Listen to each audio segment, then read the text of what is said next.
Good evening. Welcome to the Independence City Council meeting. It's Tuesday, April 28th, 2020.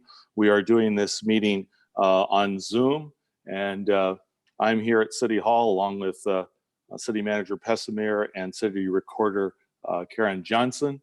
Karen, would you like to call the council members so that if anybody is listening on the phone, that they know who is actually here?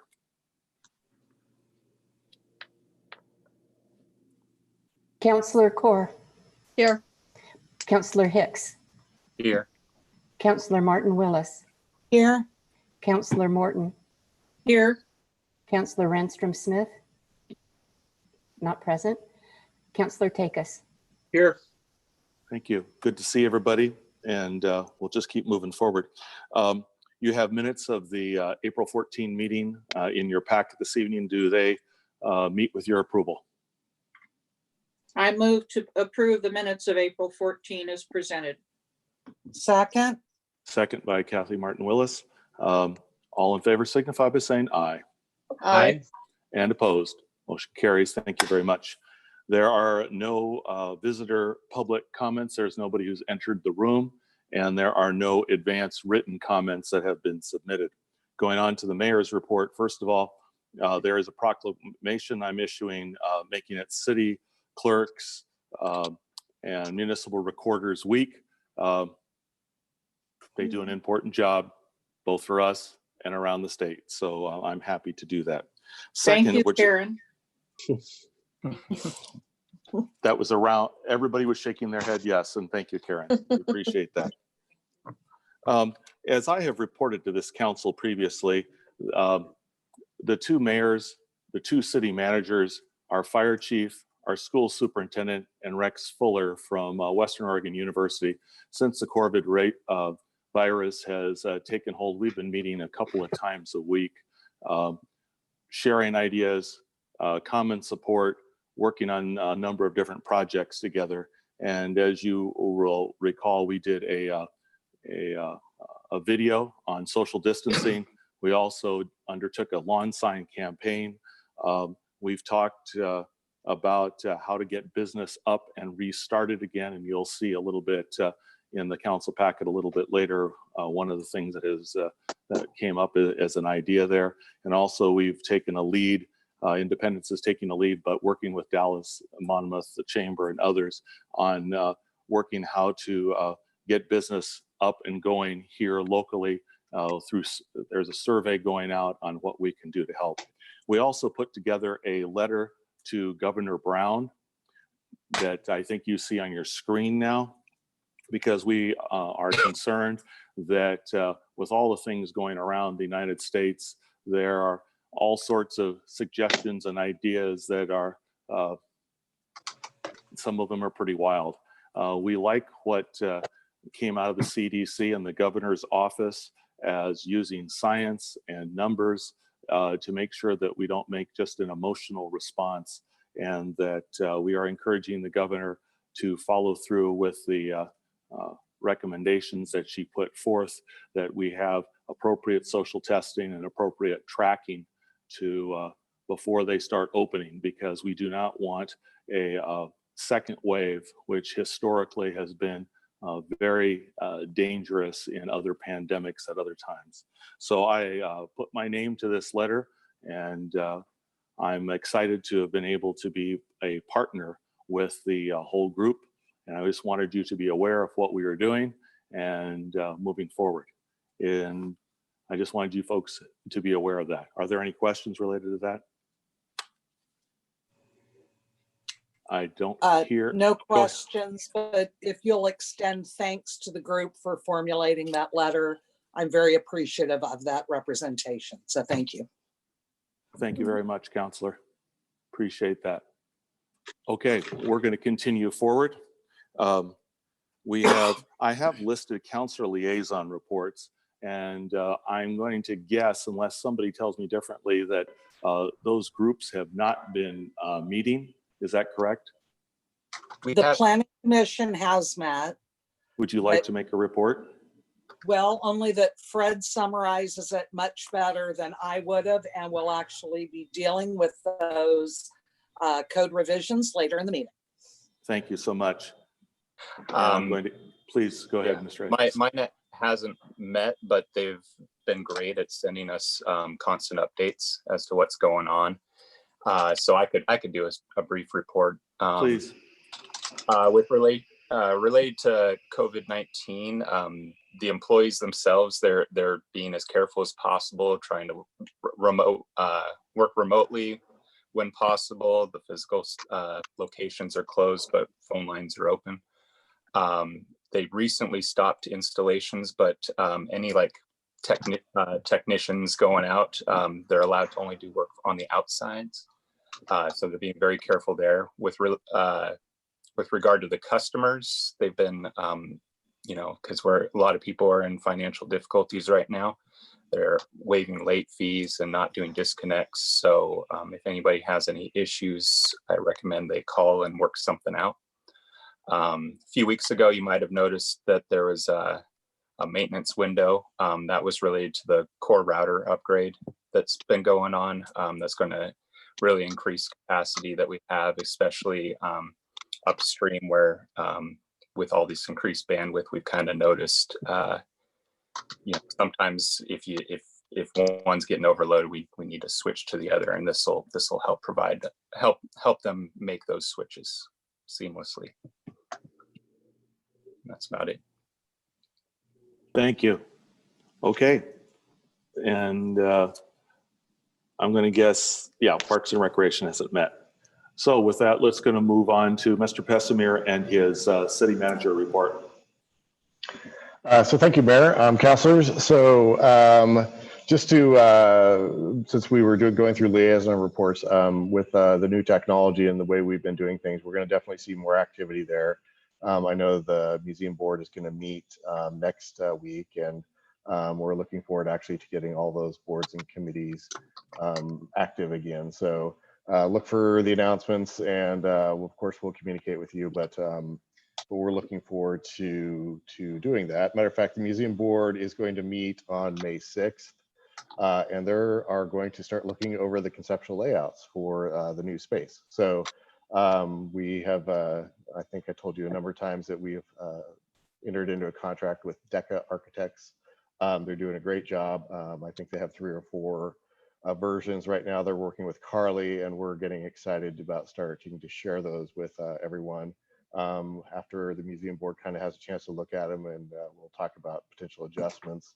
We'll bring those to council as well, so you guys can take a look and see kind of what the different thinking is out there about how that space may lay out. And once we kind of have that figured out, then we can start working on construction drawings and making sure that we're within budget and getting that constructed, and then ultimately moving in. So excited to be taking the next steps there. It looks really good. We're just having them do hand renderings right now. They're really quick at that, and they look good. So been really pleased with all the work they've been doing so far. I have quite a few things, so hopefully you don't go on too long today, but I want to make sure we're covering some things. One of the issues that we've been looking at and waiting as long as we can is to figure out what we're going to be doing with some of the summer events. Right now, we're at that point where a lot of decisions, financial and marketing and everything else, would need to be made for the summer concert series. And just with where things are at, with the amount of output we would have to make now and the risk that we would be at during that, we have decided to cancel the formal summer concert series. That's not saying that we won't have some concerts in the park. We're looking to potentially do some things that might be more local and fast and flexible and easier to put on. We certainly have a lot of the equipment and the knowledge how to do that.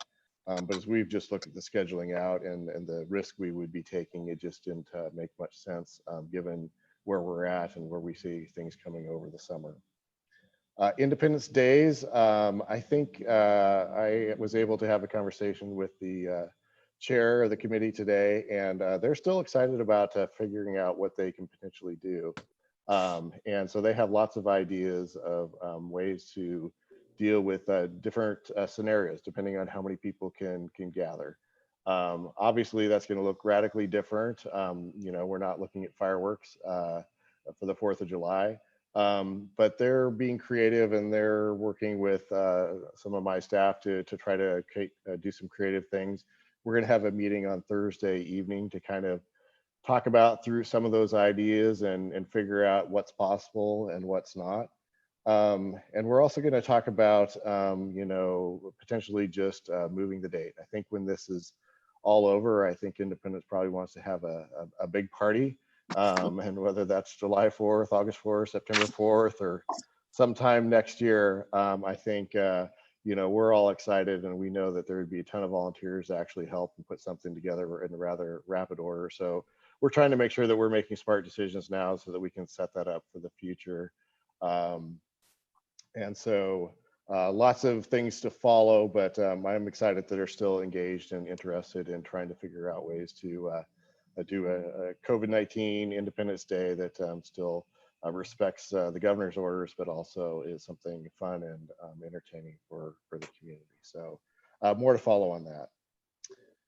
Just a few items of development as this situation has unfolded. I think you know that construction has not been shut down by the governor's orders. And so Osprey Point is moving along. Foundations were poured, I believe, yesterday or the day before. So they actually have the foundations in and you're going to start to see them go vertical. That means they've done all the underground work that they had to do, which was significant. And so exciting to see that project start to rise out of the ground. Independence Landing, the first resident has moved in. So there is a resident in the townhomes there. They're working on the foundations and stuff for the apartment buildings, and they'll be adding additional residents to the townhomes as those get finished. They're kind of starting from the south, working their way north, and they passed all their inspections on the first time here for the final occupancy. And so it's good to see that to happen and have people in that area. Lot 7, just a real quick update. We're working on documents. I plan on giving those to the developer later this week. So I'm looking forward to getting that moved forward and have yet another project down in that area. Library recruitment, we have some interviews scheduled for this week. We had 8 applicants that we screened. All of them were still interested in the position, and we've narrowed that down to 4, and we'll be doing some interviews later this week. We'll obviously, you know, be careful with the COVID-19 and making sure that we're respecting what they have going on in their lives and what the needs of the city are.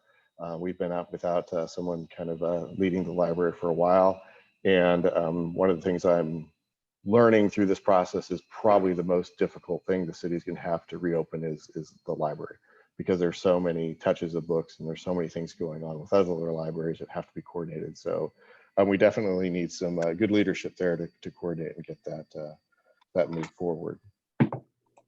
The mayor mentioned this, but we kind of kicked off the Monmouth Independence Community Business Task Force. At least that's what we're calling it for now. And that is collaboration. And this was an idea from the mayor and some others, but essentially Monmouth Independence, the Chamber of Commerce, the Monmouth Business Association, the Independence Downtown Association, Pacific Powerside Corps, and Chemeketa Small Business Development Center have all kind of gotten together to start sharing the information that we're getting and start talking about how we can work together to be better and to, more importantly, be there for our small businesses and any business that essentially is going through this and is wanting to go through the reopening and to continue on. So there's a lot of information out there. I think that was the one thing that we talked about that resonated with everybody, is it's just overwhelming for even the people who are professionals working in this business. The amount of information coming in and trying to figure that all out is really challenging, and it's even more challenging for business owners who are trying to sort through all that and try to make strategic decisions about, well, what opportunity actually does make sense for them. And so we're talking about how we can, you know, really highlight the things that have an immediate ability for them to take advantage of. One of those ended on Monday of this week. It was through the Willamette Workforce had a grant program, and they had actually funded about $500,000 into that program, and they were going to focus on trying to give awards to Polk County businesses because so much of the first round of that had gone to Marion County. So we all worked hard to push that out, and we hope that a lot of Polk County businesses took advantage of that. We'll find out if there were any awards, but that is an opportunity, those things that we want to make sure that we are able to highlight as a group and to get everything out so that people don't have to worry so much. The other things that we talked about a lot, and the mayor mentioned, is a survey. We are hearing that businesses are overwhelmed with surveys. A lot of those surveys are really looking to just collect information. And so we're trying to figure out how we can work on a survey that we can use to find out what our businesses actually need. How can we make a difference to them? And what is truly important and what do they need? One thing we know that they need is they need someone to help them to sort through all the different opportunities out there for them to take advantage of. And that's on a business by business basis. And so where all those resources come from, we don't know, but we're certainly interested in doing that. And Councilor Corr, you had a question, please. Yeah, are these efforts to help businesses, are they focused primarily on brick and mortar businesses or in-home businesses eligible for some of this as well, do you think? So it will be anyone. We're going to try. So I'll talk about the loan program and stuff when we get to that in the agenda. But as far as just regular support for businesses, we're trying to accomplish as much as we can. So for example, the survey that we're going to do will probably make phone calls to the large businesses, large industrial businesses. We'll make phone calls probably to the downtown businesses. And then we're going to push out a survey to all businesses. And we're fortunate to have a business registry that pretty much has a lot of that information. Monmouth also has a business registry. And so I think we're working with them to create that survey. We're hoping that the same survey can go out to both communities. I've been really impressed with the way the chamber has responded to this by basically saying, look, we're not worried about memberships. We're worried about every business, and we're trying to work through that. So I think everybody has caught the spirit of cooperation and collaboration. And so it was a great kickoff meeting, and we look forward to great things coming out of that. It's just a start, but you know, the more we can collaborate together, the more we can help businesses. Thank you. That's what we're trying to do. But last council meeting, there was a question about liquor licenses, issuance and renewals, and whether or not the city manager had the authority to essentially do things quicker if businesses needed, especially if they were coming back and they were coming back online. What could the city manager do to make sure that they were able to turn liquor license around quickly? I think part of the answer is, you know, the state has already kind of given some relief there for 90 days, is my understanding. So they can process liquor licenses without all the regular regulations.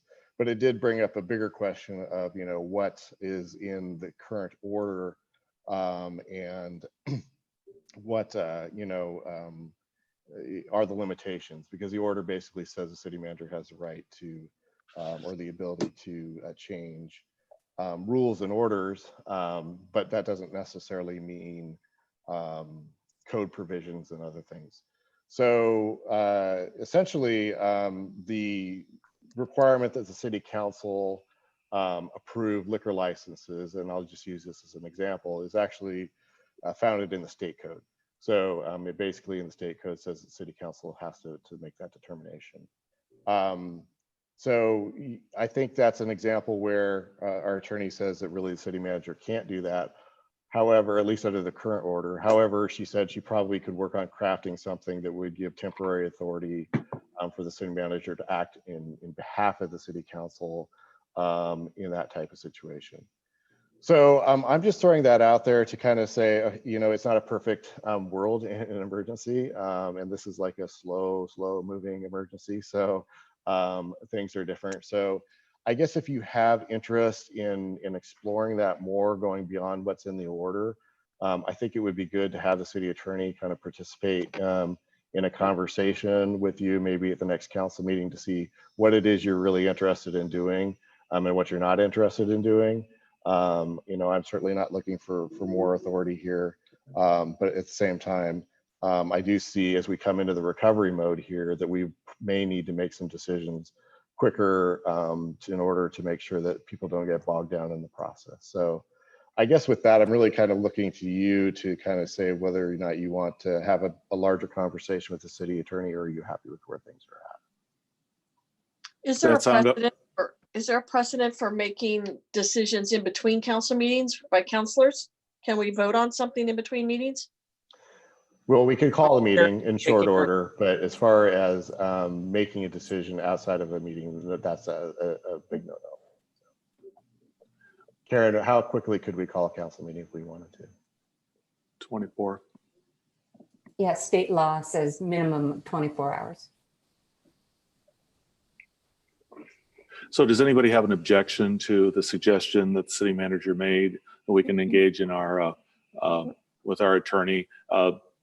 We might as well, you know, since it's in front of us, we can take care of any micro details, because there's always, when you actually have, because we've never actually had to use this kind of authority before, there's always micro details that we can use to clean up, and we might as well get it done now, so that if we ever have to use it again now or in 50 years, it'll be ready. And I don't see anybody shaking their head saying no. I agree with that, and thank you, Tom, for doing such deep research into it. Yeah, well, thank the city attorney and thank Karen too. They obviously did a lot of that. So everything else that I kind of have is actually later on in the agenda. So if you have any questions for me or my staff, I think they're kind of waiting in the wings, some of them. So Yeah, I just want to know real quick. I'm thinking specifically the contract with Old City Hall. Are we thinking about maybe offering some flexibility there on these time-dependent issues of like when they open and that sort of thing? yeah, we would. We gave them a lot of time, so they probably aren't overly concerned yet. Yeah, I mean, that's up to council, obviously, because council approved that agreement. But I would certainly be one to recommend we do that. I actually probably could do that on my own if necessary, but I would certainly let you know and get a head nod. But that seems to be reasonable. These are uncertain times. I would have to look in the contract. There may be even something in there about pandemics, but we certainly, you know, understand where they're at. But we do believe that they're actually going to start construction here very soon on that sidewalk. They should have their permits any time. They were down to really just like 3 items on a submittal that they submitted at the beginning of last week. So it wouldn't surprise me if they don't have their permits this week and get started here in the next few weeks. So. Okay. I can add a little bit. I was out with Buddy the dog this afternoon, and we visited with is it Ryan from across the street, you know, one of those quiet conversations across Monmouth Street. But he said they're just waiting for some stuff from the electrician, and then they can get started. So they're really excited to move forward, and they're eager, and they think it's going to be happening extremely soon. So thank you.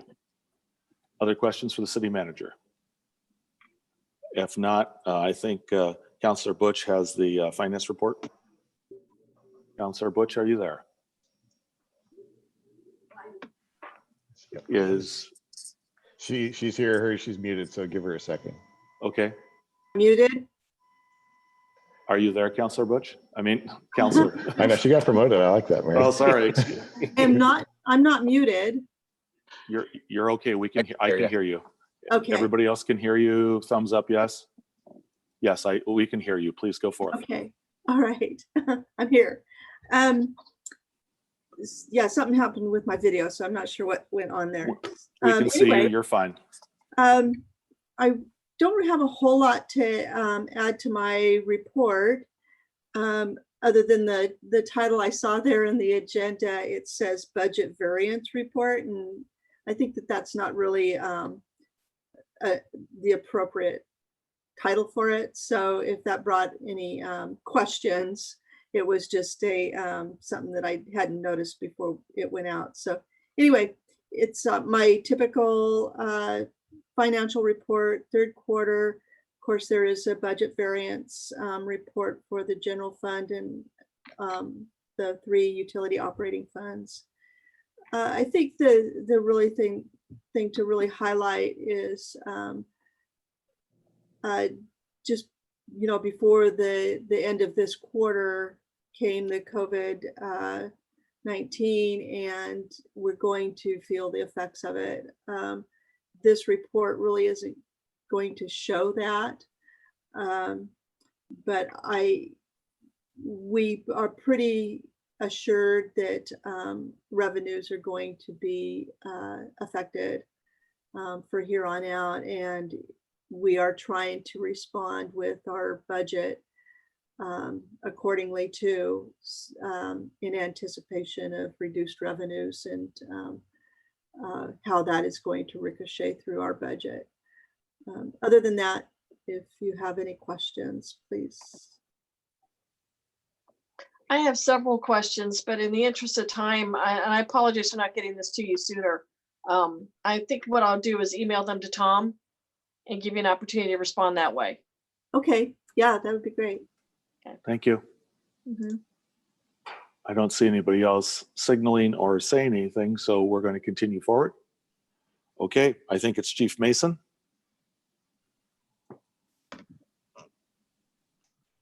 I think you're out there. Chief Mason is not on the line. Okay. I think this was an information report. Is there anything, Mr. Pessimir, that you need to add to his information report? No, this was truly just informational. It's a standard report that we put together for you for a long time. It actually includes October through December of 19, and then January through March of 2020. And so, you know, obviously we don't get into the specifics of cases, but we do have been asked in the past to provide these types of reports. And I guess since I'm, you know, we don't do this very often, I guess I would ask if council still finds these reports to be informative for them, or if they would like them to continue, or just what they would like to see in the future. I definitely would like these reports to continue. They're very informative and very helpful. All right. I Go just ahead, have Councilor. I just have one question. Under the school-related incidents, does referral mean that the situation's been referred to the police department to address? I do not know, but I do know that we do have a program for teens in particular, where they can refer to. I don't think it's a youth court, but it's something else. So I can look into that to see what exactly the referral Just curious. language is. I know that I think it's we have some sort of a diversion program through the county, but I would have to get more information on that to see where that referral went to. Okay. Okay. So we're going to continue moving forward. We have new business, a public hearing on legislative amendment 2020-01 development code amendments. Mr. Evander, I think you have things, and then I have a script I'm supposed to read. So Mr. Evander, are you there?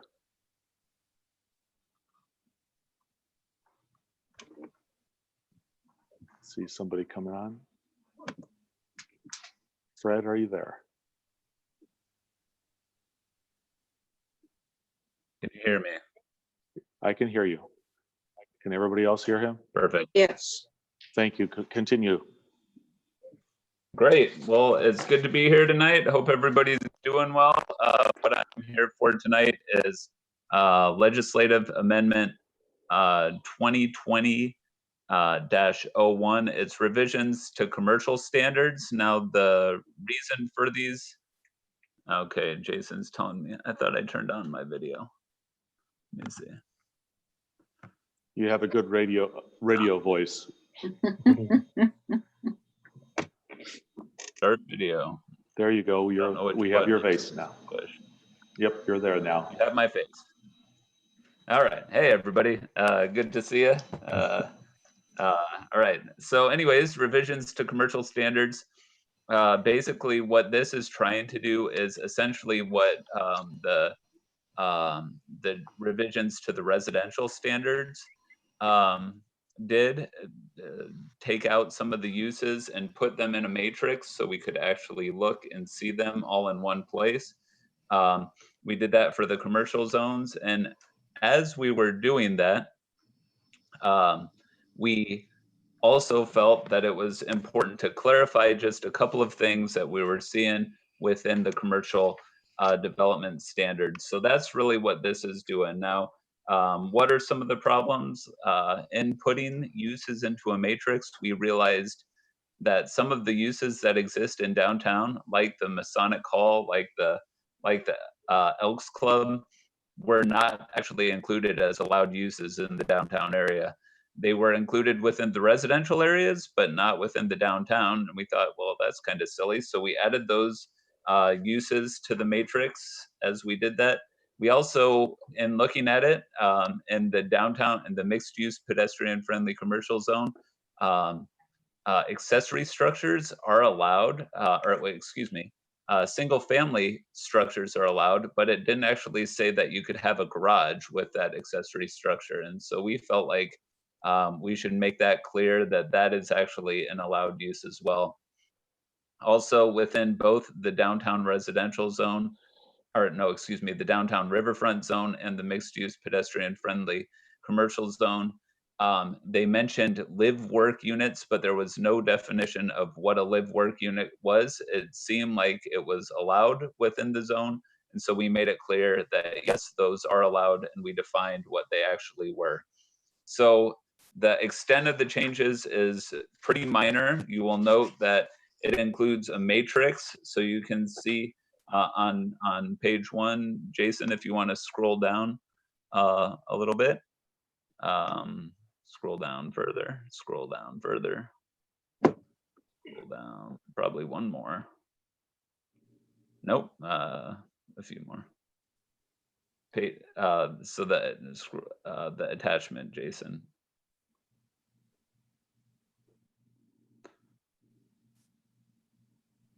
So you will note that this sort of takes all of the allowed uses. This was just in sort of a running list form, and we went ahead and put them in a matrix so you could see clearly what was allowed and what sort of approval process it took. P is permitted, CU is conditional use. So we made that clear within the document. Then we pulled those out of the body of the zone. We did also make one clarification in 34040, it's page 13 of the attachment, Jason, which I don't know it is in the overall file. You will note that on that page 13, it talked about development standards. 34040, it talks about development standards, and it says standards, the commercial development standards. But if you go right down beneath it, it's clear that these apply to more than just commercial uses. So scroll down just a hair more, Jason, on that page. See, perfect. So B is a good example. Okay, scroll down one more time, Jason. So if you look at this B, it's clear that this applies to more than commercial buildings, right? You can see commercial buildings, lodging buildings, attached single family dwellings, multiple family dwellings. So we just cleaned up stuff like that as well. The Planning Commission took a look at this. They thought that this was a great change to make, more like housekeeping. But again, it's making our code easier to understand and simplifying how things are presented in it. So ultimately, they forwarded this on to you with a unanimous recommendation of approval. We went through all the process to get to this point. And so yes, staff's recommendation and the Planning Commission's recommendation is that you folks approve of this code change. Are there any questions? Before we go to questions, what I need to do is I need to officially read the script, although we did have a staff report, which is fine. let me read the official script that I'm supposed to do. This evening, we have a public hearing on legislative amendment 2020-01 to consider amendments to the Independence Development Code. The City Council will make a final decision based on the complete record, including testimony received at tonight's public hearing. These proceedings are recorded. This hearing will be held in accordance with the land use procedures required by the city and the state of Oregon. This is a type 4 legislative procedure. At the beginning of the public hearing tonight, staff will identify the applicable substantive criteria from the city's comprehensive plan and/or state of Oregon state planning goals. For anyone who wishes to speak, we're asking you to use the speaker's card that are provided. When called upon to speak, you'll be recognized by myself, and you must state your name, city of residence for the public record. Before we begin, do any counselors wish to declare an actual or potential conflict of interest in this matter? Does anybody have a conflict of interest? I see no one indicating a conflict of interest. Okay, I'm officially opening the hearing. And we've already heard the staff report, which we will consider as part of the hearing. Now we will go to questions for the staff member. Does anybody have any questions for Mr. Evander? I see no one indicate. And for people who are watching this, we have dealt with this in previous. This is the official legal hoops that we have to go through.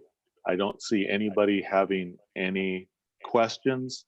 I see no one interested in coming. Tom is just checking. There's nobody waiting outside the council chambers.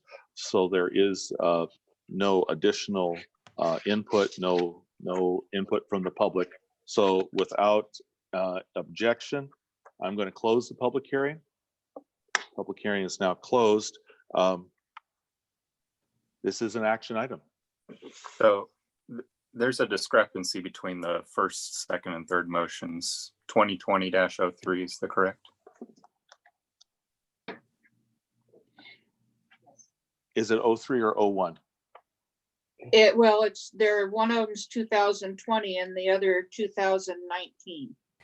No, one is a legislative amendment file number, and the council bill number is actually 2020-03. Instead of 2019-13. Yes, I'm sorry. Yes.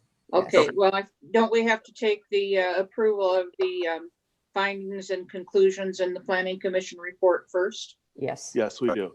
In that case, I move to approve LA 2020-01 and adopt the findings and conclusions as contained in the Planning Commission report. I have a motion. Second. And a second by Councilor Hicks. Is there discussion? No discussion. All in favor signify by saying aye. Aye. And opposed. There's no opposition. The motion carries. Thank you very much. We move on now to the first of the following motions. I move to read the proposed ordinance Council Bill 2020-03 in full as the text is contained in the council packet for the first time. I have a motion. Second. Second by, was that Councilor Takis? Is there discussion? I hear no discussion. All in favor signify by saying aye. Aye. And opposed. I hear no opposition. The motion passes. An ordinance adding a new subchapter 30, allowed uses in commercial zones, amending subchapter 33, mixed use pedestrian friendly commercial and downtown overlay zone, subchapter 34, downtown riverfront zone, and subchapter 13, definitions of the Independence Development Code, and is declaring an effective date. Okay, let's move to the second motion, please. I move to read the proposed ordinance Council Bill 2020-03 for the second time by title only. Motion. Second. Second by Councilor Morton. Any discussion? All in favor signify by saying aye. Aye. And opposed. I hear no opposition. All in favor, motion carries. An ordinance adding a new subchapter 30, allowed uses in commercial zones, amending subchapter 33, mixed use pedestrian friendly commercial and downtown overlay zone, subchapter 34, downtown riverfront zone, and subchapter 13, definitions of the Independence Development Code, and declaring an effective date. And the third motion, please. I move to adopt the proposed ordinance Council Bill 2020-03. I have a motion. Second. Second by Councilor Martin Willis.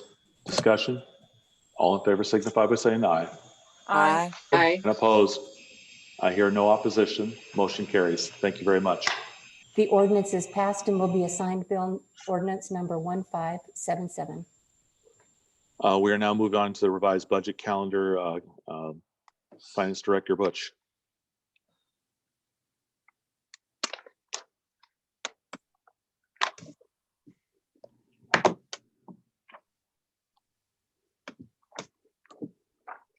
We see you and I think we hear you. No, you're still on mute, Gloria. Unmute. Okay. Thank you. This is kind of clunky here. Okay, so we propose changing the budget calendar and moving our first meeting to the 30th of May rather than the 5th of May.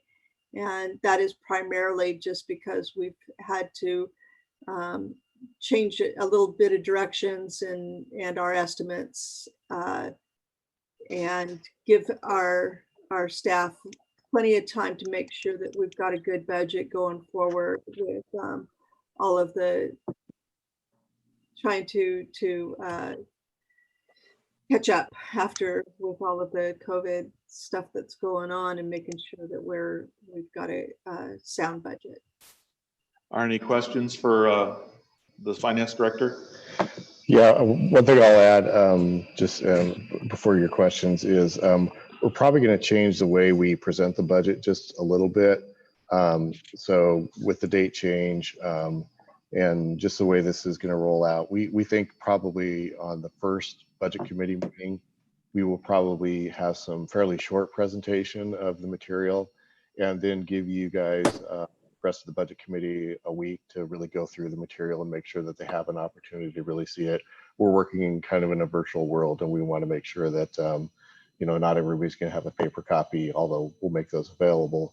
But we want to give people extra time to be able to go through and take a look and ask their questions. So just wanted to let you know that we'll change things up to deal with this as well, even though we've revised the schedule. Everybody okay? I just had a comment. Do we feel that we're going to have accurate projections of revenue and possible expenses by May 13th? Or Yeah. are we you think so? Yes, we've gotten some really good turnaround from the League of Oregon Cities as far as estimates from the state. The state various departments have been, the Department of Revenue particularly has been working on this, and I think that they've been able to give us some pretty good idea of how revenues are going to be affected. Thank you.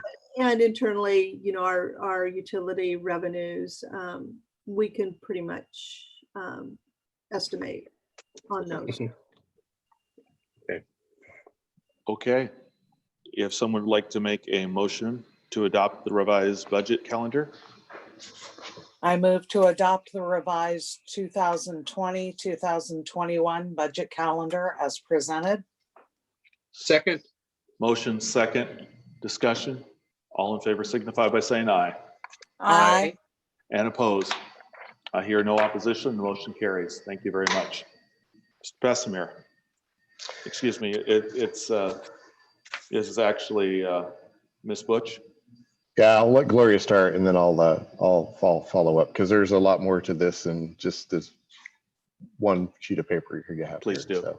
So. Go ahead, Ms. Butch. So really, yeah, there is a lot more that's going on in this, but we wanted to bring this forward to you now. And we just really feel that staff feels that the city at this time will be better served by not doing this interfund loan between the Economic Development Loan Fund and to the Urban Renewal Projects Fund. At this time, we see where the money could be better spent in the community. Yeah, so I'll kind of talk about what that money and to be spent in the better community kind of looks like. And we're still finalizing things. But, you know, as we talk about reopening Oregon and what's that's going to look like. We, along with the survey and conversations with business, recognize that you know, it's going to be a struggle for a lot of individuals to get their businesses back up and running. And so we want to make sure that we can do what we can to assist with that. So essentially what we're proposing to do with these monies by by putting them into the economic development loan line item of the fund is to put together a loan program. And this is a loan program, not a grant program. We can't use these monies for grants, but we certainly can use them for loans. And our thinking at this point in time is we want to kind of time this such that as we enter phase 1 or phase 2 or phase 3 of the reopening Oregon, that we have some money to help businesses to get their doors open again. We know that they're going to have a lot of costs to protect their employees and to protect the public. They're also going to have costs related to just needing consumables that they may have lost earlier on in this, and they're also going to have other costs as well. So this is a fairly, you know, significant amount of money for a city the size of Independence. We're fortunate to have this fund, so we're allocating $200,000 to that. That would be the bulk of the money that's left in that fund, but we want to do something substantial.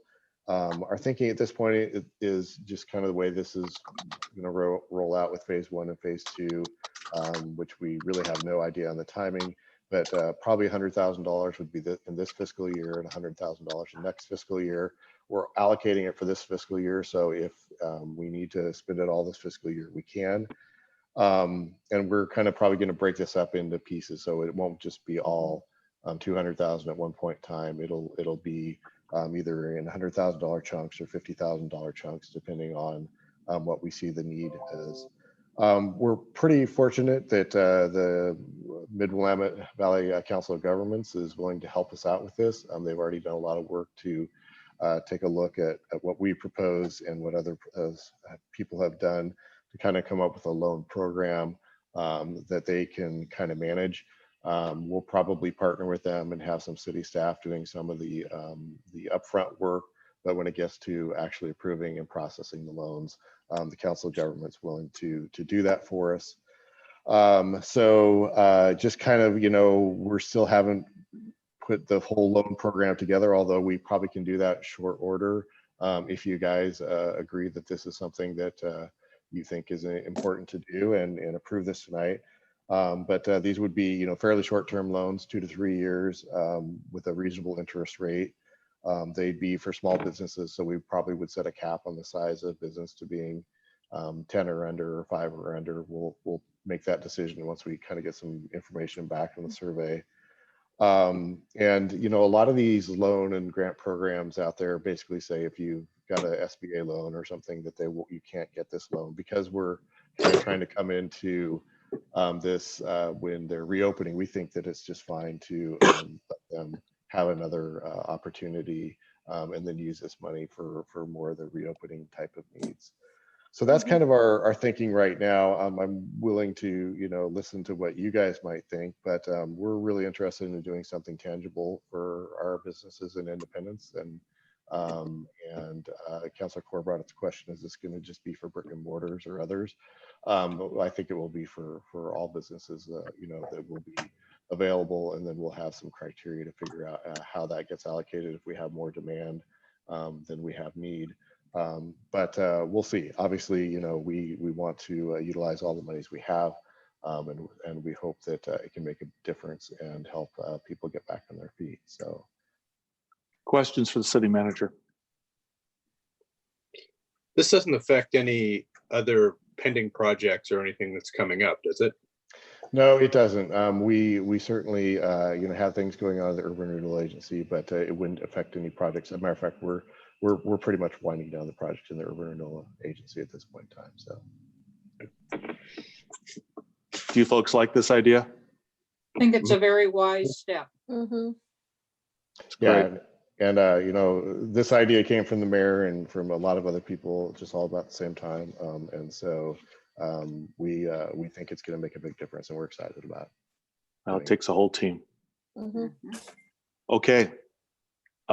If we're okay, someone needs to make a motion, please. I move to approve resolution number 20-1527. I have a motion. Second. Second by Councilor Martin Willis. Is there further discussion?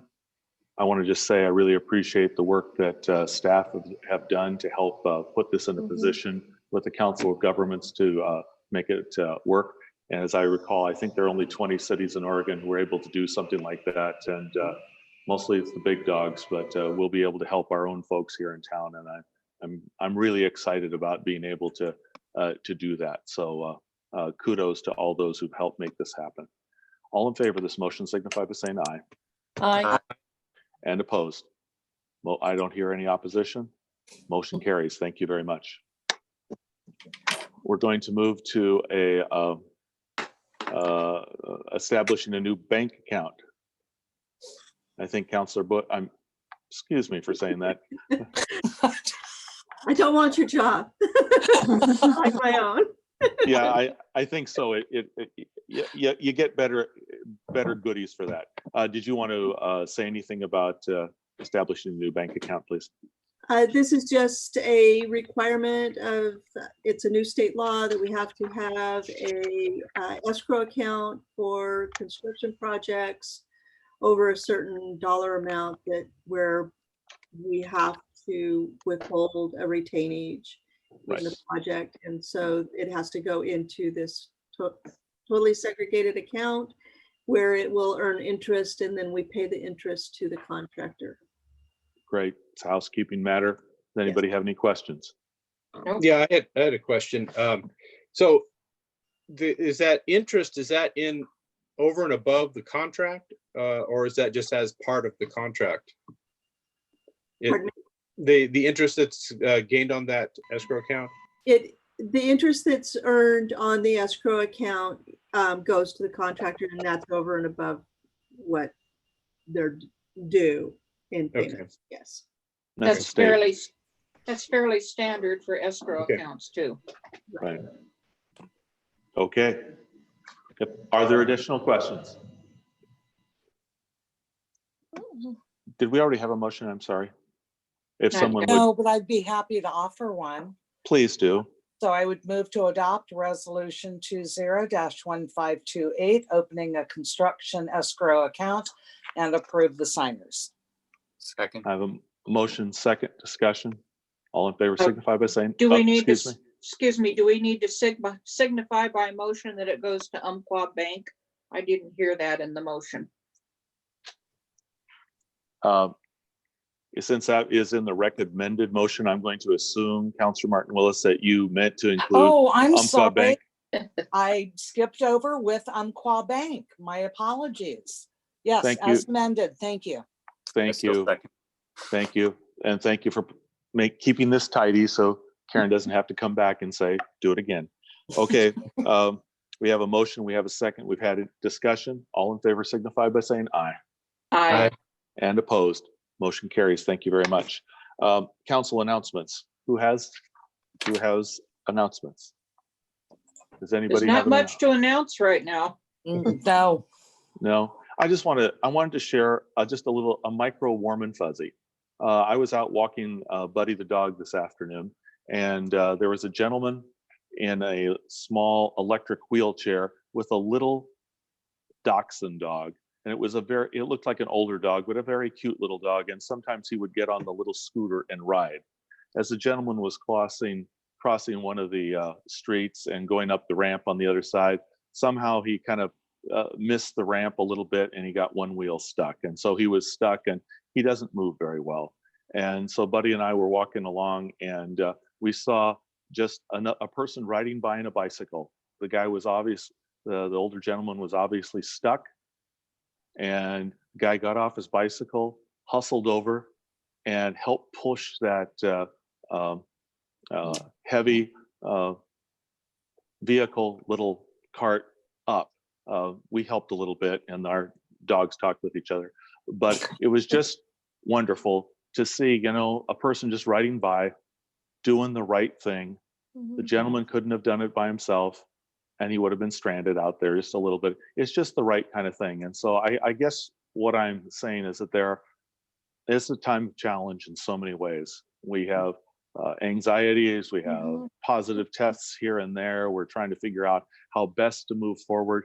But there's an awful lot of good people out there doing good things. They're first responders, they're healthcare people, they're firefighters, they're volunteers at the food bank. There are people in so many places, in so many ways, through churches, through small groups that are doing the right thing. And, as Mr. Rogers said, when the going is tough, look for the people who are helping. And I just say that it's wonderful we live in a community where we can see so many people that are helping. And so I hope that that is a small lift for how you feel today.